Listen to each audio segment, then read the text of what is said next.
میرا شوہر آفس جانے سے پہلے مجھے کھانا بنانے کا سامان خرید کر دے جاتا تھا، لیکن اس دن اسے آفس جلدی ہی جانا پڑا تھا، اس لیے وہ جلدی چلا گیا۔ میں 10:30 بجے سامان خرید کر چلی گئی۔ واپس میں گلی سے جب گزر رہی تھی کہ اچانک میری نظر کچرے کے ڈھیر پر پڑی، تو وہاں پر سوئی ہوئی ایک بچی پر نظر پڑی تو میں رک گئی۔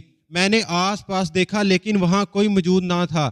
اس بچی کو دیکھ کر مجھے حیرت ہو رہی تھی۔ بچی بہت پیاری اور گول مٹول تھی۔ میں نے آگے بڑھ کر کچرے کے ڈھیر سے بچی اٹھائی اور گھر چلی گئی۔ مجھے معلوم نہیں کہ کس کی بچی تھی اور وہ کیوں اسے کچرے کے ڈھیر میں پھینک گیا تھا۔ بچی کی عمر 2 سال کے لگ بھگ تھی۔ میں دل ہی دل میں خوش ہو رہی تھی کہ اللہ نے مجھے گھر بیٹھے ہی بچی کی نعمت سے نواز دیا تھا۔ میری شادی کو 2 سال ہو چکے تھے لیکن میری کوئی اولاد نہ تھی۔ 1 مہینہ پہلے میں لیڈی ڈاکٹر کو چیک اپ کروا کر آئی تھی۔ اس نے بتایا کہ تم باج ہو اور کبھی ماں نہیں بن سکتی۔ لیڈی ڈاکٹر کی بات سن کر میں پریشان ہوگی۔ مجھے اقبال کا خیال آیا تھا کہ اگر میں اسے بتاؤں گی کہ میں باج ہوں اور کبھی ماں نہیں بن سکتی تو ہو سکتا وہ مجھ سے بات زدن ہو اور مجھے چھوڑ کر دوسری شادی کر لے، اس لیے مجھے اس سے جھوٹ بولنا پڑا۔ میں نے اسے بتایا کہ میں ٹھیک ہوں، بس اللہ کی طرف سے دیر ہے۔ وہ مطمئن ہو گیا تھا۔ ہماری شادی پسند کی تھی۔ ہم ایک ہی کالونی کے رہنے والے تھے۔ ہم ایک دوسرے کی نظر میں دل سے ہی رہتے تھے اور پھر شادی کر لی۔ اقبال معمولی تنخواہ پر ایک فیکٹری میں جاب کرتا تھا۔